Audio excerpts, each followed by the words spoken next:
Amém, irmãos. Abramos a nossa Bíblia em Atos capítulo 26. Livro de Atos capítulo 26, começando com o verso de número 24. Irmãos, o livro de Atos, ele narra mais ou menos os 30 primeiros anos da história da igreja cristã, da igreja primitiva. Aí quando você lê os evangelhos, você descobre que o Cristo vem, nasce pelo poder do Espírito Santo, vive, prega o evangelho, depois é perseguido, morto, ressuscita. A Bíblia diz que sobe aos céus e está assentado à direita de Deus Pai, de onde virá para julgar os vivos e os mortos. Isto é bíblico e faz parte também do credo apostólico. E o livro de Atos começa onde Lucas termina. Lucas termina com a ascensão e o livro de Atos narra então a ascensão de Cristo. E logo diz que alguns varões estavam olhando para o alto, e quando de repente veio o anjo e diz: por que vocês estão olhando para o alto?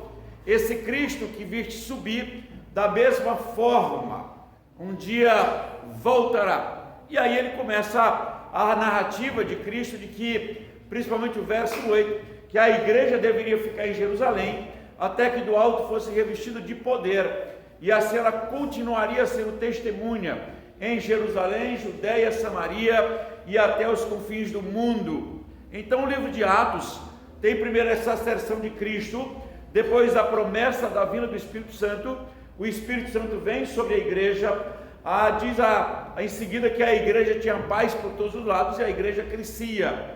De repente vem uma perseguição, a igreja começa a sofrer uma perseguição violenta, e aí você tem o Estevão sendo morto, e aí mais irmãos são perseguidos, outros fogem, e aí de repente no capítulo 7 você tem que se levantam a perseguição à igreja, e aí você tem que logo em seguida no capítulo 8 e 9 você vai descobrir, principalmente no 9, que o perseguidor da igreja, um dos maiores, ele é convertido, que é o apóstolo Paulo. Aí ele vai para perseguir, e aí já volta cristão, já volta convertido. Isso é interessante quando a gente entende e lê toda a história da igreja no livro de Atos. Por exemplo, o capítulo 4, verso 12, diz que os apóstolos, sofrendo a pressão da perseguição, e eles falam com tanta convicção, que no verso 12, diz que as autoridades olham e, vendo a convicção deles,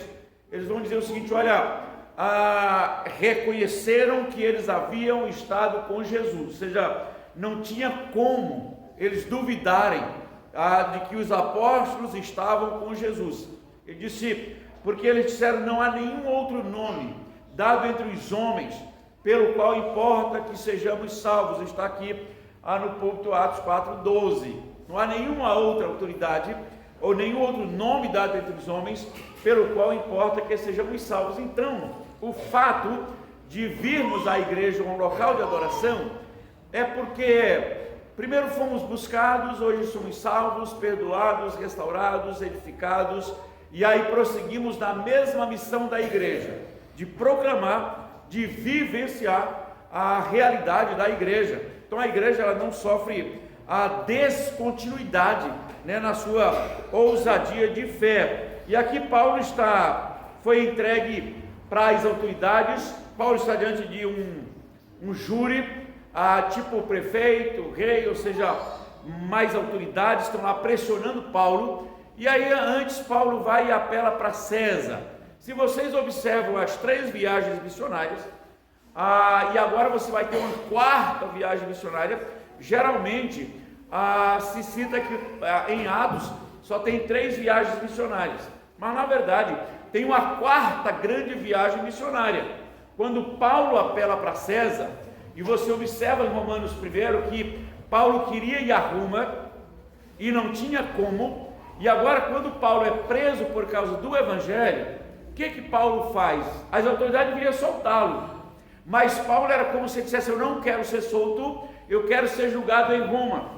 Ele queria fazer a viagem, queria estar em Roma, e não tinha outra forma, pelo menos na visão humana, de Paulo ir pregar em Roma, se não fosse agora nessas condições que aparecem. Então Paulo diz: olha, eu quero ser julgado em Roma.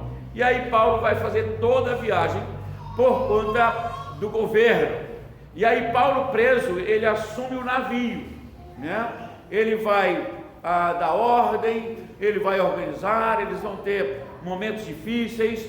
O próprio Paulo, Lucas narra que houve momentos que se perdeu toda a esperança de vida. No entanto, Deus estava no comando da história e Paulo no comando do navio. E aí eles vão chegar em Roma e é uma viagem interessante de você acompanhar toda a leitura. Mas eu quero pensar rapidinho porque que você é cristão.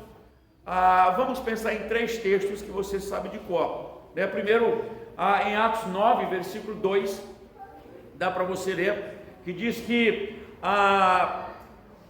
os do caminho, diz que a igreja ou os cristãos, eles são reconhecidos como os do caminho.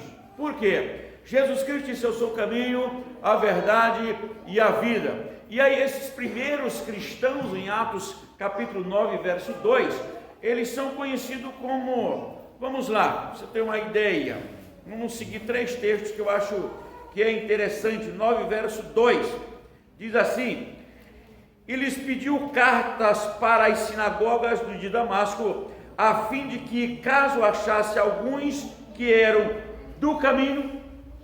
Quem reconhece esses irmãos é um dos maiores inimigos da igreja, é o apóstolo Paulo, que vai perseguir a igreja, e aí ele pede autorização por carta para dizer: olha, eu vou para Damasco, e se eu encontrar alguns do caminho, depois você pode observar a história, que quem reconhece os neos cristãos, ou os convertidos, como os do caminho, aí está a palavra maiúscula, a letra maiúscula, dando ênfase, é o inimigo da igreja, que reconhece, né, a igreja como os do caminho.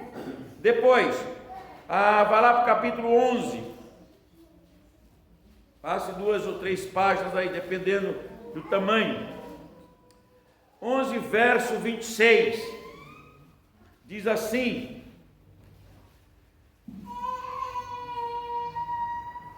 tendo-o encontrado, levou-o para Antioquia, e por todo um ano se reuniram naquela igreja, ensinando a numerosa multidão. E Antioquia foram os discípulos pela primeira vez chamado de cristãos. Então você tem os do caminho, que eram os discípulos de Cristo. Depois, agora em Antioquia, eles são chamados de os do caminho, aliás, de cristãos. Tem os do caminho, tem cristãos. E agora vai para o capítulo 24, está perto de onde você estava lendo. Capítulo 24, verso 5. Capítulo 24, verso 5. Porque tendo nós verificado que este homem é uma peste e promove sedições entre os judeus, esparsos por todo o mundo, sendo também o principal agitador da seita dos nazarenos. Então, os cristãos, eles são reconhecidos no livro de Atos como os do caminho, como os cristãos, como os nazarenos. E a pergunta que fica para nós contemporâneos hoje: como é que os discípulos querem ser conhecidos?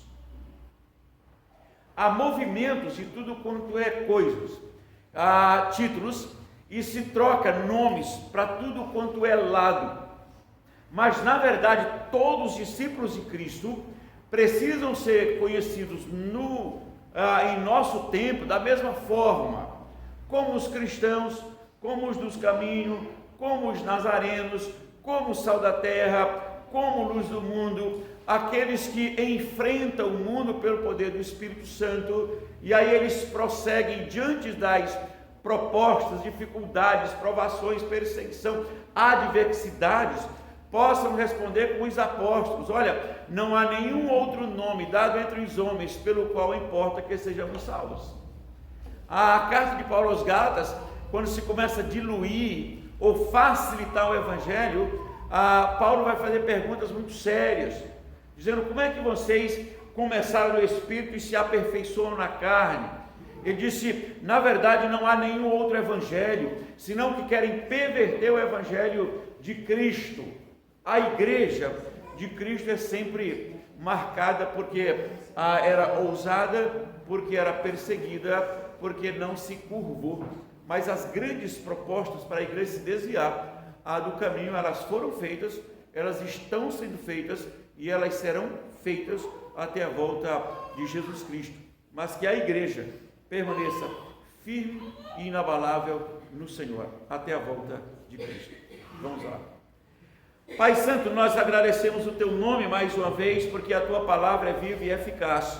Ó Deus, que possamos prosseguir em nossos dias como verdadeiros cristãos, como aqueles que são do caminho e como aqueles que são nazarenos, porque seguem o Jesus de Nazaré. Que seja uma igreja como luz e como sal da terra, que seja uma igreja que permaneça sempre firme e inabalável no Senhor. Fica, pois, conosco e nos abençoe, e que a Tua paz, que excede todo o entendimento, em nome do Deus Pai, Filho e Espírito Santo, permaneça conosco, hoje e sempre. Amém.